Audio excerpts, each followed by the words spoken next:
Good morning, students. Today we are going to continue our second chapter of understanding society, which is social order and change in rural and urban societies. In last videos, we have discussed about some interesting topics like conflict, contestation, crime, and violence. So, students, today we will continue all these topics. And in last video, we have discussed about the authority also and its criteria. Let us see the table of content. We have covered about these topics. हम लोग ये चीज़ें भी पढ़ चुके हैं, contestation तक हम लोग पढ़ चुके थे और कंटेस्टेशन हिडन और ओपन कंटेस्टेशन ये हम लोग पढ़ चुके हैं. आज हम लोग इन चीज़ों के बारे में पढ़ेंगे और हम लोग पूरी कोशिश करेंगे कि हम आपका social order and change in rural and urban areas ये भी कंटिन्यू करें. स्टूडेंट्स अपने फीडबैक देते रहें. आपको कैसा लग रहा है, क्या आप अपने सजेशंस देना चाहते हैं रिलेटेड विद स्टडी मोड, आप अपने सजेशंस भी देते रहें और अपना पूरा पार्टिसिपेशन रखें in comment box. Let us start now. Students हम लोगों ने कॉन्फ्लिक्ट पढ़ा और कॉन्फ्लिक्ट के बाद जो न्यू टॉपिक था दैट वाज क्राइम. अब क्राइम के बारे में यहाँ से आपका पैसेज शुरू होता है रिलेटेड विद क्राइम. क्राइम है क्या और क्राइम की डेफिनेशन क्या है, उसकी कैरेक्टरिस्टिक्स और फीचर्स के बारे में भी हम लोग पढ़ेंगे. सो स्टूडेंट्स, अ सिंपल और one word meaning of crime is it is derived from law. या फिर डिराइव के बारे में भी अगर आप नहीं जान पाए तो आप लिखेंगे it is against law. Crime क्या है? Everything which is against law will be consider as crime. आपने जो भी काम किया है और वो अगर लॉ के अगेंस्ट है, कानून के खिलाफ है, तो वो अपराध कहलाएगा, क्राइम कहलाएगा. ठीक है. और आप जो लॉफुल काम कर रहे हैं दैट इज ओके. तो क्राइम क्या है? Everything which is against law और derived from the law is known as crime. Crime यही है जो कि लॉ का वायलेशन करता है. ठीक है. फर्स्ट पॉइंट, क्राइम का फर्स्ट फीचर क्या होगा, उसकी मीनिंग भी है और फीचर भी है अगेंस्ट लॉ. और दूसरा क्राइम का ये है इट इज़ अगेंस्ट मोरालिटी. जो नैतिक नियम होते हैं ना, जो मोरल वैल्यूज़ आपको फॉलो करनी पड़ती हैं, इथिक्स आपको फॉलो करनी पड़ती हैं, तो ये मॉरल वैल्यूज़ के भी अगेंस्ट होता है, मोरालिटी के भी अगेंस्ट होता है. तो क्राइम की दो फीचर हो गई. It may be it is against morality and against law. दो चीज़ें आप लोगों ने देख ली. ये दोनों चीज़ें क्राइम कहलाती हैं. महात्मा गांधी का एग्जाम्पल भी आप लोग यहाँ देख सकते हैं, जो हमने पिछली बार भी महात्मा गांधी का एग्जाम्पल ही लिया था कि अपन कहता ना कि इट इज़ अगेंस्ट लॉ. ठीक है. Crime means against law. ठीक है. लेकिन हर अगेंस्ट लॉ चीज़ जो है वो क्राइम नहीं कहलाती है. अगर आप किसी का भला करने के लिए कुछ कर रहे हैं ना तो वो ठीक है. ठीक है. जस्ट एन एग्जाम्पल, अगर रेड लाइट जल रही है सिग्नल पे तो उसको क्रॉस करना गलत है, अगेंस्ट लॉ है. और क्योंकि अगेंस्ट लॉ है दैट इज़ वाई वो चीज़ क्या कहलाएगी, वो कंसीडर होगी एज क्राइम. लेकिन अगर मान लो मैं किसी बच्चे की जान बचाने के लिए, कोई बच्चा गाड़ी से टकरा नहीं जाए, उस बच्चे की जान बचाने के लिए मैंने उस सिग्नल को तोड़ा, तो वो क्राइम नहीं कहलाएगा. इवन दो मैंने जो एग्जिस्टिंग लॉ है ना, वायलेट्स एग्जिस्टिंग लॉ, जो एग्जिस्टिंग लॉ है, जो कानून है, मैंने कानून का उल्लंघन किया, कानून तोड़ा, लेकिन मेरे ये कानून तोड़ने का मोटिव क्या था? My motive was to save a life. मेरा किसी की जान बचाना उद्देश्य था, मोटिव था. इस वजह से वो चीज़ क्राइम में कंसिस्ट नहीं होगी. ठीक है. आगे हम लोग बढ़ते हैं.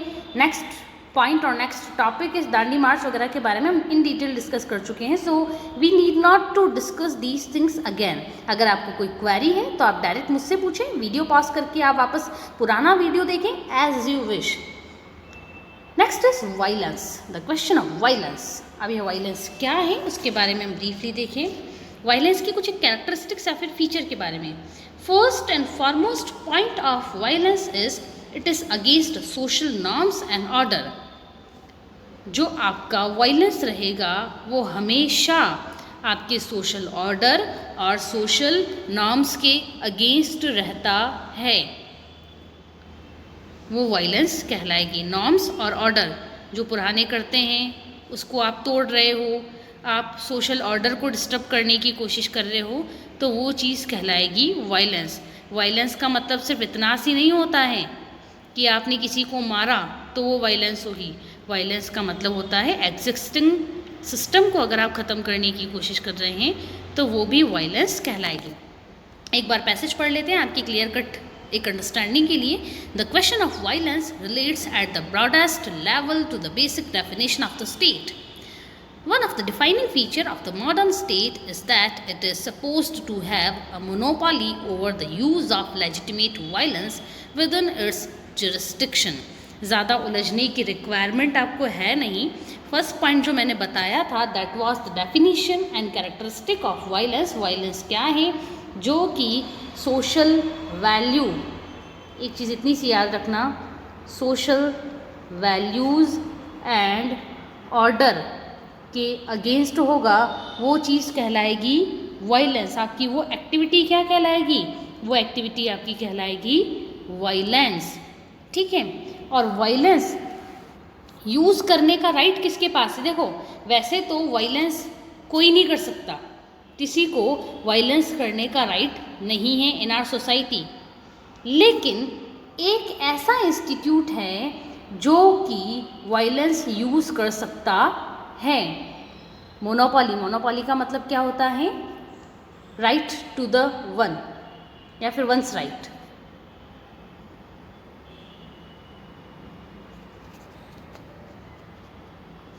जो सिर्फ एक ही इंसान के पास हक है उसको अपन क्या कहेंगे?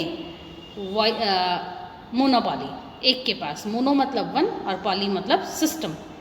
The second characteristic of violence is कि सिर्फ आपका जो गवर्नमेंट है ना, गवर्नमेंट, यहाँ पे गवर्नमेंट को स्टेट कहा गया है। State here you can see, state का मतलब बहुत ब्रॉड होता है, हम उस डिटेल में डेप्थ में नहीं जाएंगे। कभी मौका मिला तो स्टेट का पूरा मीनिंग, लिटरल मीनिंग जो स्टेट का है मैं बताऊंगी, लेकिन हाँ अभी आप यूँ समझिए कि सेकेंड फीचर और कैरेक्टरिस्टिक ऑफ वायलेंस इज कि सिर्फ हमारी गवर्नमेंट जो है उसी को वायलेंस का हक है, बाकी किसी को वायलेंस का हक नहीं है। Just an example, just an example, Rajni है, रजनी ने किसी पर्सन ए का, रजनी ने पर्सन ए का मर्डर कर दिया, मर्डर किया।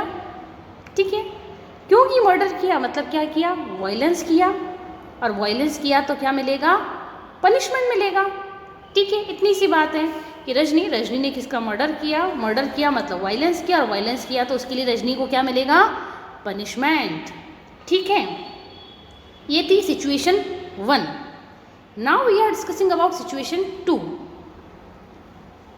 एक पर्सन बी है, ठीक है, इसने कोई वायलेंस किया, इसको जेल में डाला गया, और जेल में डालने के बाद जो जज थे, ठीक है, जज ने इसको कैपिटल पनिशमेंट, डेथ पनिशमेंट दिया कि ठीक है मार दिया जाए।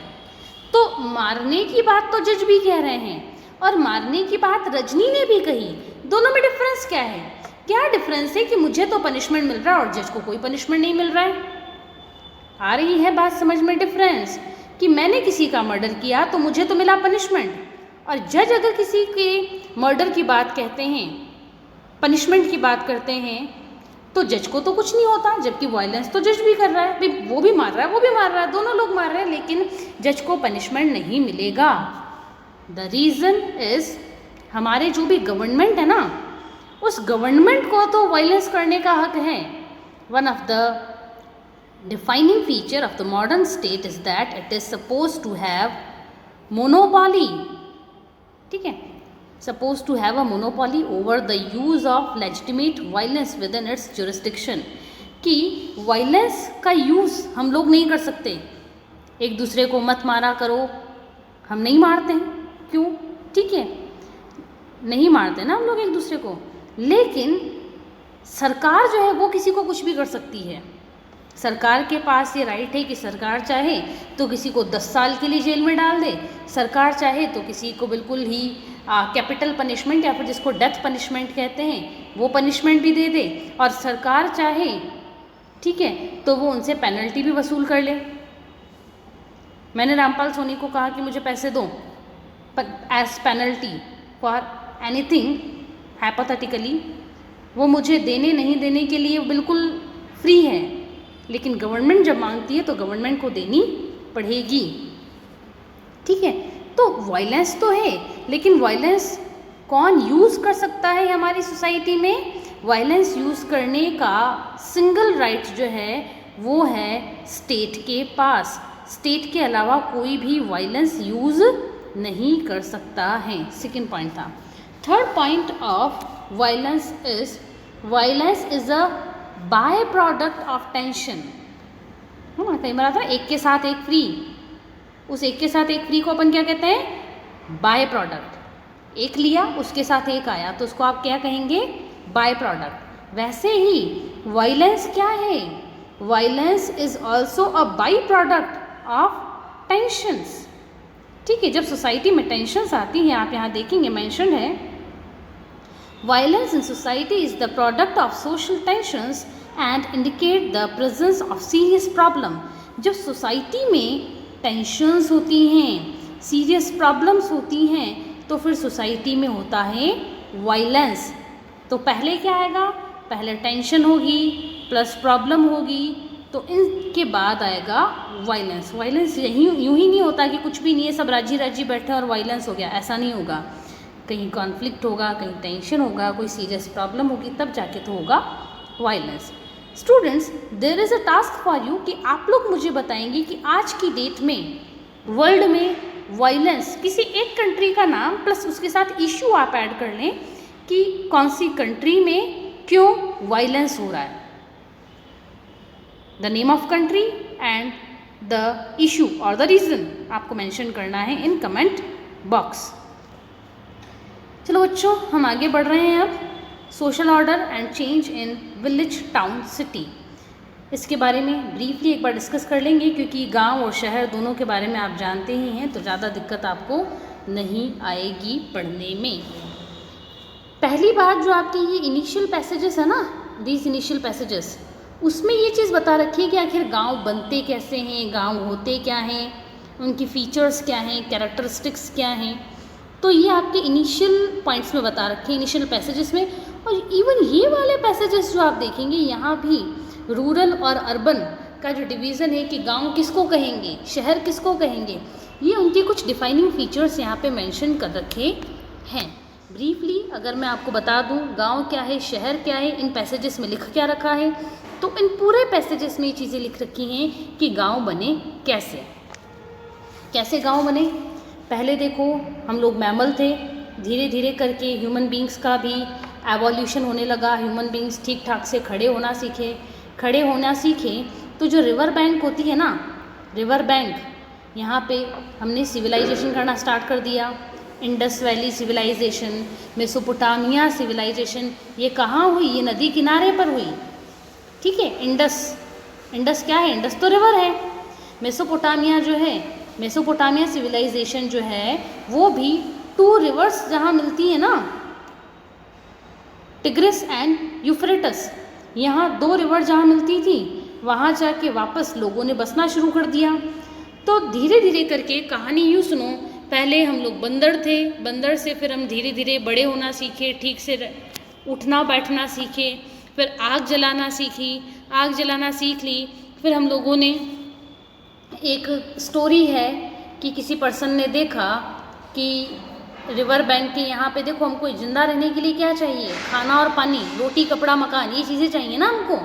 तो पानी कहाँ मिलेगा? पानी तो रिवर के पास मिलेगा। तो ह्यूमन बींग्स ने क्या करना शुरू कर दिया? रिवर बैंक के यहीं सेटल होना शुरू कर दिया। अभी हम यहीं जाएंगे, पहाड़ों पे जाएंगे तो पानी कहाँ मिलेगा? रेगिस्तान में पानी कहाँ से मिलेगा? तो ह्यूमन बींग्स रहते कहाँ थे शुरू में? वो सिर्फ रिवर बैंक के आसपास रहते थे, रेगिस्तानी क्षेत्रों में लोग नहीं रहते थे, ठीक है। फिर धीरे धीरे करके उन्होंने देखा यहाँ तो बहुत फर्टाइल लैंड है, तो चलो थोड़ा बहुत हम लोग कुछ उगाना शुरू करते हैं। तो फिर लोगों ने एग्रीकल्चर, कल्टीवेशन करना स्टार्ट कर दिया। बात आ रही है समझ में? हम लोग बंदर थे, बड़े हुए, सीधा बैठना सीखे, रिवर बैंक के यहाँ रोटी कपड़ा मकान के लिए हम लोग कहाँ नदी किनारे रहते थे, हमेशा रेगिस्तानी एरिया में हम नहीं रहते थे, नदी किनारे रहते थे। तो धीरे धीरे करके हम लोगों ने एग्रीकल्चर करना स्टार्ट कर दिया। उसके साथ ही साथ पैरेलल इन्वेंशन होते गए फायर का और दूसरी और चीज़ों का भी, ठीक है। तो ऐसा हुआ, ऐसा होने के बाद क्या हुआ कि ह्यूमन बींग्स पहले तो अकेला बंदा रहता था, ठीक है, अकेला बंदा रहता था, लेकिन ठीक है अब सेटल होना, एक जगह पे सेटल होने लगे हैं तो फैमिली परिवार बसाना शुरू किया। तो पहले रहा करते थे आपके इंडिविजुअल, इंडिविजुअल के बाद फिर फैमिली बनी, फैमिली बनाई तो ग्रुप ऑफ फैमिली 5, 7, 10 फैमिलीज़ ने मिलकर क्या बनाना स्टार्ट किया, उन्होंने बनाना स्टार्ट किया अपना कबीला। ये पुराने ज़माने की मूवी देखते होंगे तो कबीले का सरदार, कबीला क्या होता है? कबीला मीन्स ग्रुप ऑफ फैमिली, जहाँ 5-10 फैमिली मिल जाती है तो मिलके कबीला बनाती हैं। इंडिविजुअल, इंडिविजुअल ने फैमिली बनाई, बहुत सारी फैमिलीज़ ने मिलकर कबीला बनाया और बहुत सारे कबीले मिलकर क्या बने? विलेज। आ गई बात समझ में? ऐसे तो एवोल्यूशन हुआ, ऐसे तो बने आपके विलेजेस। अब विलेजेस कितने टाइप के होते हैं इनके बारे में अपन पढ़ें। There are very specifically 2 types of villages. देखो सारी चीज़ें जो मैं बता चुकी हूँ ना आपको, 10 सेटल्ड, एग्रीकल्चर, वेल्थ एक्यूमुलेटेड, धीरे धीरे उन्होंने इकट्ठा करना शुरू किया और जब इकट्ठा करना शुरू किया तो उनके बीच में क्या हो गया? डिफरेंसेस, सोशल डिफरेंसेस भी क्रिएट होने उनके बीच में लगे।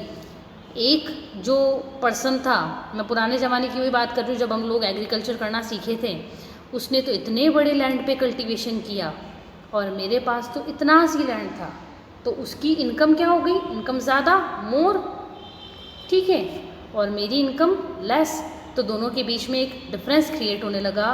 वो अपर कहलाया, upper class, I am lower class. आ रही बात समझ में? कुछ ठीक ठाक सा करते तो मिडिल क्लास भी कहलाए। तो ऐसे करके उनके बीच में डिफरेंसेस क्रिएट होने लगे, क्लास वाइज डिफरेंसेस, ठीक है। और फिर आगे बढ़ते हैं हम लोग कि इकोनॉमिक और एडमिनिस्ट्रेटिव टर्म्स में हम किसको रूरल और किसको अर्बन एरिया कहेंगे। तो देखो स्टूडेंट्स, जहाँ पे एग्रीकल्चर ज़्यादा होती है, एग्रीकल्चर पर डिपेंडेंसी लोगों की ज़्यादा है, तो वो एरिया तो क्या कहलाएंगे आपके? इकोनॉमिकली। देखो वापस सुन लो, जिनकी एग्रो फूड्स पर, मैं पूरा एग्रीकल्चर नहीं, एग्रो फूड से लिख रही हूँ, एग्रो फूड्स पर डिपेंडेंसी ज़्यादा है वो तो कहलाएंगे आपके रूरल। गांव में देखो, गांव में खेती तो होती है, गांव का मेजर जो काम है उनका इकोनॉमिक एक्टिविटी वो खेती है, ठीक है। हर किसी के कुछ ना कुछ तो खेत होंगे, भले वो खुद खेती नहीं करते हो, दूसरों को उन्होंने हायर कर रखा हो, लेकिन हाँ खेत तो हैं। लेकिन जहाँ पे जो सेकेंडरी और टर्शरी जो चीज़ें हैं, कोई जॉब करते हैं या फिर किसी की अपनी माइंस हैं या फिर दूसरे काम करते हैं, कंप्यूटर वर्क करते हैं या फिर कोई दूसरा ऑफिस वर्क करते हैं या फिर किसी की फैक्ट्री है, तो ये सारे काम अगर कोई करता है, एक्टिविटी जहाँ पे होती है, जिस एरिया में ये एक्टिविटी होती है, कोई जॉब कर रहा है, कोई माइंस का काम कर रहा है, किसी की फैक्ट्री है, कोई कंप्यूटर वर्क कर रहा है, ठीक है, या फिर कोई दूसरे टर्शियरी काम कर रहे हैं, सेकेंडरी काम कर रहे हैं, तो जहाँ ऐसे काम होंगे ना उनको आप क्या कहेंगे? अर्बन। रूरल में क्या होगा? एग्रो फूड्स पर डिपेंडेंसी, वो रूरल एरिया, इकोनॉमिकली हम लोग डिवाइड कर रहे हैं। और जबकि जिनकी सेकेंडरी और टर्शरी पर डिपेंडेंसी होगी वो क्या होगा आपका? Urban area. आगे बढ़ते हैं। फर्स्ट पॉइंट हम लोगों ने देख लिया economic, now we are moving on administrative. Administrative basis पर अगर अपन देखें तो 2 बेसिस हैं अर्बन और रूरल डिवीज़न के। फर्स्ट इज जियोग्राफी, ठीक है, first is geography and another is settlement, ठीक है, अनदर इज सेटलमेंट। और सेटलमेंट का मतलब क्या होता है? पॉपुलेशन, जनसंख्या कितनी है, और इसी के बेस पे आप कहेंगे कि वो शहर है या फिर गांव। ज्योग्राफी को लेकर कई लोग कहते हैं कि नहीं, ज्योग्राफी एक बड़ा बेस नहीं हो सकती है to divide rural and urban, क्योंकि देखो गांव कई बार बड़े होते हैं लेकिन उनमें डेवलपमेंट कुछ नहीं हुआ होता है, लोग बहुत कम रहते हैं, इसलिए वो गांव ही रहता है। लेकिन शहर कई बार छोटे होते हैं लेकिन डेवलपमेंट बहुत ज़्यादा होता है, पॉपुलेशन बहुत ज़्यादा होती है, तो वो शहर कहलाते हैं। तो दोनों चीज़ें मैं बता देती हूँ। मोर लैंड जहाँ होगा वो अर्बन कहलाएगा, ठीक है। जबकि लेस लैंड जहाँ रहेगी वो कहलाएगा रूरल, जहाँ पे छोटा सी एरिया हो वो रूरल कहलाएगा। वापस बता रही हूँ, कई सोशोलॉजिस्ट इस बात को मानने से मना करते हैं। वो कहते हैं ऐसा कुछ बात नहीं है, ज़्यादा ज़मीन और कम ज़मीन, कई बार कम ज़मीन जहाँ पे होती है लेकिन वहाँ पे डेवलपमेंट ज़्यादा होता है, इसलिए वो अर्बन एरिया में काउंट होता है। जबकि ज़्यादा ज़मीन होने के बावजूद भी वो रूरल एरिया में काउंट होते हैं कुछ गाँव, क्योंकि वहाँ पर डेवलपमेंट नहीं हुआ होता है। पॉपुलेशन की बात करें, एडमिनिस्ट्रेटिव की जहाँ हम लोग बात कर रहे हैं, तो इसका सेकेंड एस्पेक्ट क्या है? पॉपुलेशन, जिसको यहाँ पे सेटलमेंट कह रखा है, ठीक है। पॉपुलेशन को सब एक्सेप्ट करते हैं कि हाँ ये बात ठीक है, पॉपुलेशन में बी अ बेस और एस्पेक्ट। तो जहाँ पे मोर पॉपुलेशन रहेगी, ठीक है, तो वो किस में काउंट होगा? वो काउंट होगा आपके अर्बन में, यू अर्बन में। जहाँ लेस पॉपुलेशन होगी वो काउंट होगा आपके रूरल में। मोर पॉपुलेशन में होता क्या है? मोर पॉपुलेशन में ये होता है कि इस एरिया में बहुत डेंस पॉपुलेशन है, पूरा भरा हुआ है, जहाँ जाएंगे आपको वहाँ पे लोग मिलेंगे, मकान मिलेंगे, घर मिलेंगे हर जगह, ठीक है। जबकि तो अगर ऐसी कंडीशन है तो उसको आप कहेंगे अर्बन। जबकि सेम ज्योग्राफी के बेस पे अपन लेते हैं, इतना ही है, ये जो मैंने छोटे डॉट्स किए हैं, मान लो आप घर हैं इतने, ये सेटलमेंट्स हैं, तो आप इसको कहेंगे रूरल, क्योंकि पॉपुलेशन कम है और बहुत ही दूर दूर है। जबकि जितनी ज़्यादा पास पास पॉपुलेशन होगी वो उतना ही बड़ा शहर कहलाएगा, ठीक है। तो पॉपुलेशन के बेसिस पर भी मोर पॉपुलेशन एमपी कहलाएगा आपका अर्बन, लो पॉपुलेशन या फिर लेस पॉपुलेशन एलपी ये आपका रूरल कहलाएगा। आगे बढ़ते हैं हम लोग। यहाँ पे कुछ एक टाइप्स भी बता रखे हैं। देखो स्टूडेंट्स, जो चीज़ें बता चुकी हूँ वो यहाँ पे cities and towns have a much higher density of population. Density of population according to my knowledge, आप लोगों ने 10th क्लास पास किया है तो आपको मालूम होगा, वरना मैंने अभी जो बताया था बिल्कुल ऐसे मार्क करके, this is known as density. जब बिल्कुल ऐसा होगा, ऐसा, तो ये मोर डेंसिटी, ऐसे छोटे छोटे से डॉट मार्क होंगे लेस डेंसिटी। आगे बात समझ में, आगे बढ़ते हैं स्टूडेंट्स। रूरल और अर्बन एरिया का जो डिवीज़न है उसके हमने कुछ बेसिस देखे थे। इकोनॉमिक बेसिस, एडमिनिस्ट्रेटिव बेसिस भी हम लोग अभी देखने जा रहे हैं, ठीक है। इकोनॉमिक बेसिस पे हम लोगों ने देखा कि एग्रीकल्चर एक्टिविटीज़ पर डिपेंडेंसी नहीं होती है अर्बन एरिया में, ठीक है। अर्बन एरिया की बात करें तो उनकी एग्रीकल्चर एक्टिविटीज़ पर डिपेंडेंसी नहीं रहेगी। दूसरा, मोर पॉपुलेशन, डेंसिटी भी बहुत ज़्यादा होनी चाहिए, ठीक है। अब इन दोनों बेसिस पर जो अर्बन एरिया है ना, उसको 2 पार्ट्स में डिवाइड किया गया है। देयर आर 2 टाइप्स और पार्ट्स ऑफ अर्बन एरिया। तो अर्बन एरिया की 2 टाइप्स हैं। फर्स्ट टाइप जो अर्बन एरिया का है that is urban agglomeration. Urban agglomeration. अब ये अर्बन एग्लोमरेशन चीज़ क्या है? ये टर्म बहुत ज़्यादा इम्पॉर्टेंट है। जो बच्चे तैयारी करना चाहते हैं सिविल की, वो इस चीज़ को बहुत ज़्यादा ध्यान रखें, क्योंकि हमारी गवर्नमेंट भी यही वर्ड यूज़ करती है, अर्बन एग्लोमरेशन, ठीक है। अब ये अर्बन एग्लोमरेशन है क्या, वो आप एक ब्रीफली सुने। इट मीन्स एक सिटी है, मान लो ये भीलवाड़ा है, भीलवाड़ा का मैप ऐसा ही है, ये भीलवाड़ा है, ज़िले की बात कर रही हूँ मैं, डिस्ट्रिक्ट की। ये भीलवाड़ा के आसपास अगर छोटे छोटे और सब अर्बन एरियाज है, छोटे छोटे से, जैसे मांडल हो गया, सुवाणा हो गया, ठीक है, ये क्या है? ये सब अर्बन एरिया है। मांडल सब अर्बन एरिया, सुवाणा सब अर्बन एरिया। तो अगर एक अर्बन भीलवाड़ा शहर, ठीक है, ये भीलवाड़ा है और भीलवाड़ा के पास में जो दूसरे विलेजेस है ना, गांव, ये गांव भी अब डेवलप कर चुके हैं और इनमें ये भी थोड़े थोड़े अर्बन जैसे लगते हैं।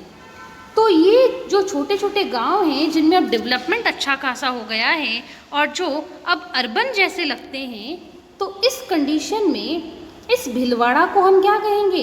इस भीलवाड़ा को हम कहेंगे अर्बन एग्लोमरेशन। अर्बन एग्लोमरेशन किसको कहेंगे? अर्बन एग्लोमरेशन आप यहाँ पे देखें अब, a city along with its surrounding suburban areas and satellite settlements. तो ऐसा सिटी जिसके सराउंडिंग जो पेरीफेरी एरिया है यहाँ पे एक सब अर्बन एरिया है, तो उसको अपन क्या कहेंगे? उसको अपन कहेंगे अर्बन एग्लोमरेशन। इसको एक तरीके से और आप समझें, रूरल अर्बन, ठीक है। तो रूरल और अर्बन के बीच में जो विलेज होता है ना, उसको अपन क्या कहेंगे? दिस विल नोन एज सब अर्बन। सब अर्बन जो ना तो विलेज रहा कंप्लीटली और ना ही कंप्लीटली वो अर्बन हो पाया, वो बीच में अटका हुआ है, न तो गांव है न शहर है, वो बीच का है, तो उसको अपन क्या कहेंगे? उसको अपन कहेंगे सब अर्बन, ठीक है। तो ऐसा सिटी जिसके चारों ओर उसका पेरीफेरी एरिया में ऐसे सब अर्बन एरिया हो, छोटे छोटे सब अर्बन एरिया हो, तो उसको अपन कहेंगे अर्बन एग्लोमरेशन, ठीक है। ये फर्स्ट टाइप ऑफ सिटी है। दूसरा टाइप ऑफ सिटी जो है that is metropolitan area. Metropolitan area आप किसको कहते हैं वो आप देखें, इट मीन्स या फिर it includes more than one city और अ कंटिन्यूअस अर्बन सेटलमेंट, ठीक है। अब इसका मतलब ये है कि एक सिटी है और इस सिटी के पास में ऐसा ही एक बड़ा सिटी और है, इसके भी पास में एक बड़ा सिटी, इसके आसपास चारों ओर बड़े बड़े सिटी हैं, ठीक है। एक सिटी है मान लो मुंबई, और मुंबई के आसपास चारों ओर जो हैं वो भी अच्छे खासे डेवलप्ड सिटीज़ हैं। तो इस मुंबई को फिर हम क्या कहेंगे? इस मुंबई को हम कहेंगे मेट्रोपॉलिटन एरिया। मान लो ये चीज़ दिल्ली है और दिल्ली के आसपास भी ये सारे के सारे डेवलप्ड सिटीज़ हैं चारों ओर, तो दिल्ली क्या कहलाएगा? दिल्ली कहलाएगा मेट्रोपॉलिटन एरिया, ठीक है। जबकि अर्बन एग्लोमरेशन में क्या होता है?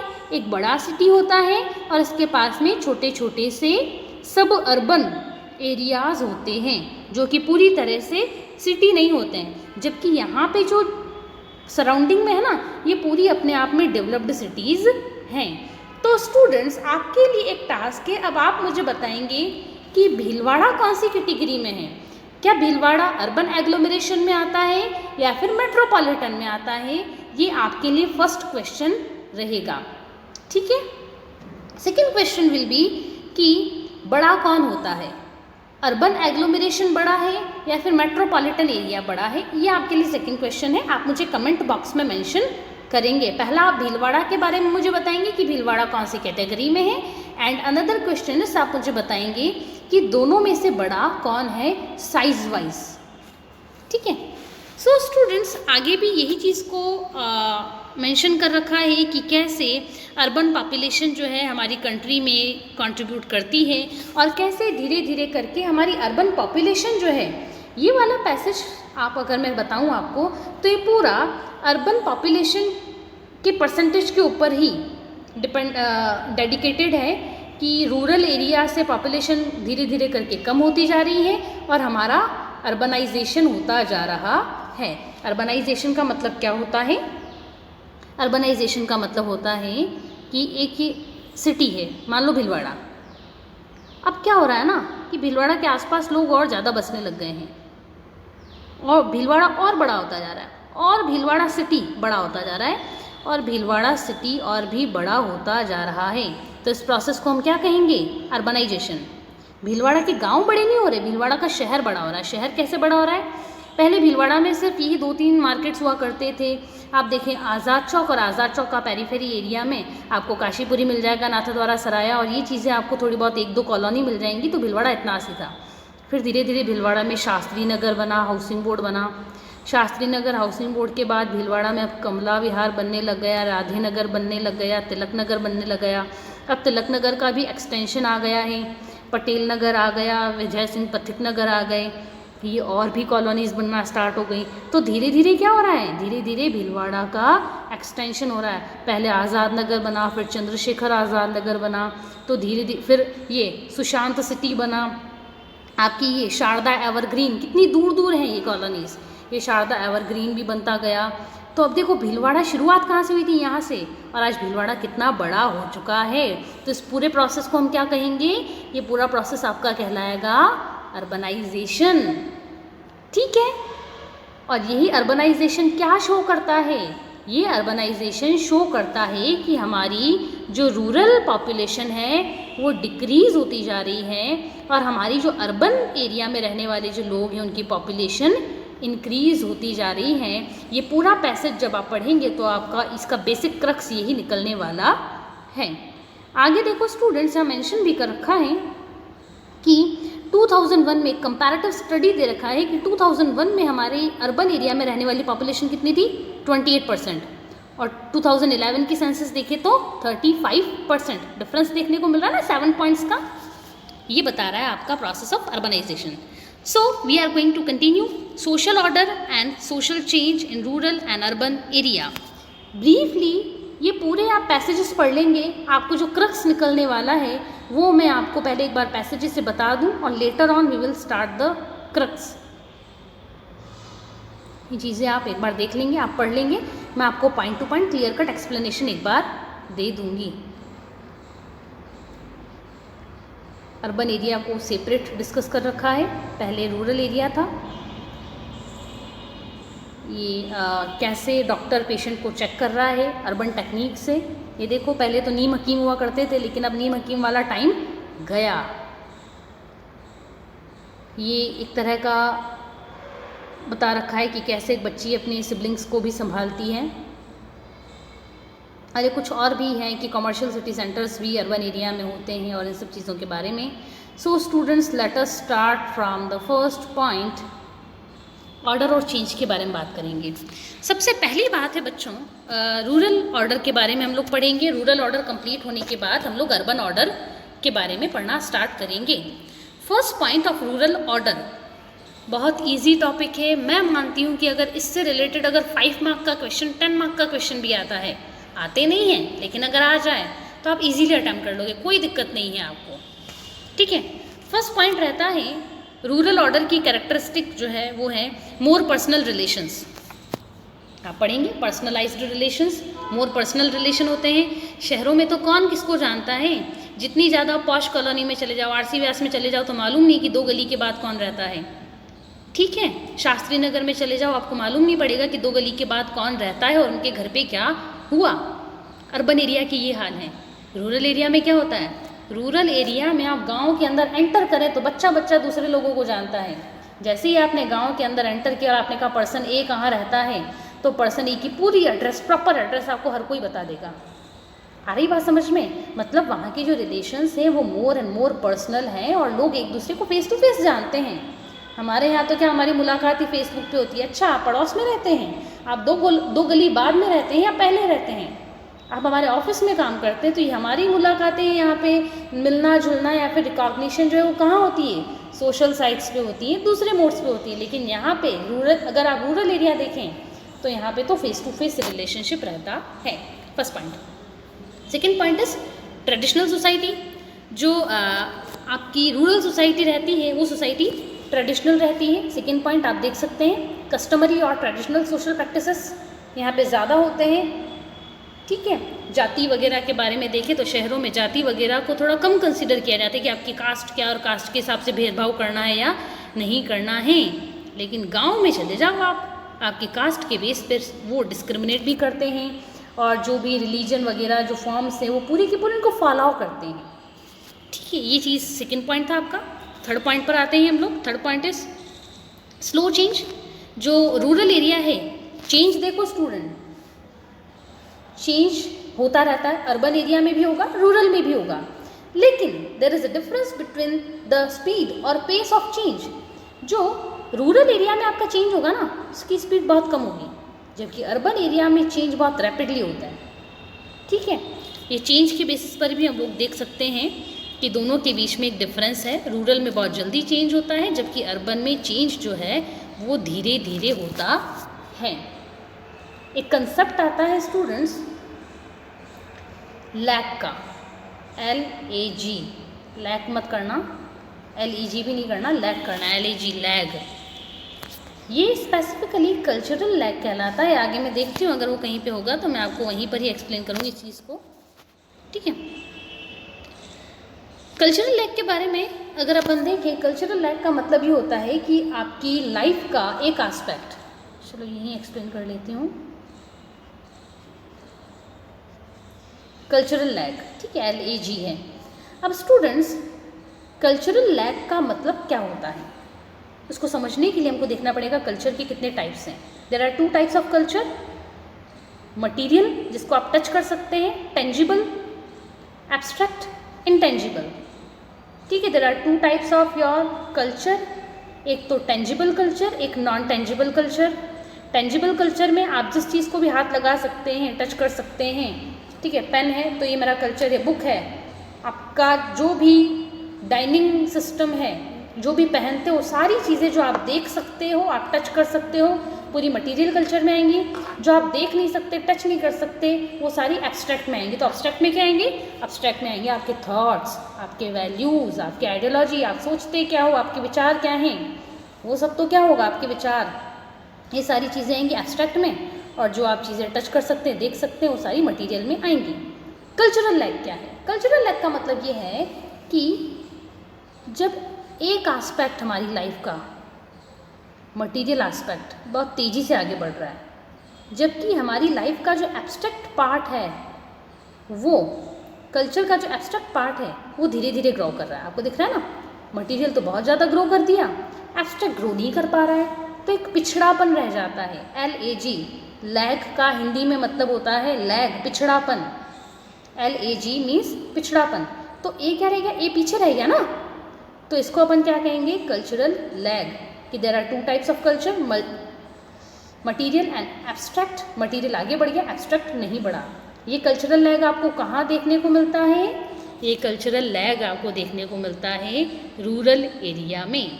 रूरल एरिया में कैसे देखने को मिलता है, रूरल एरिया में ये कल्चरल लैग ऐसे देखने को मिलता है कि लोगों ने अब अपना लिविंग स्टैंडर्ड तो चेंज किया। रूरल एरिया भी आजकल टाई वाई लगा के घूमते हैं, जो वहाँ के अपलिफ्ट हो चुके हैं लोग हैं, वो टाई वगैरह पहनते हैं, मकान उन्होंने अच्छे बनवा दिए, कार वगैरह भी उनके पास है, सब कुछ वेल एंड गुड।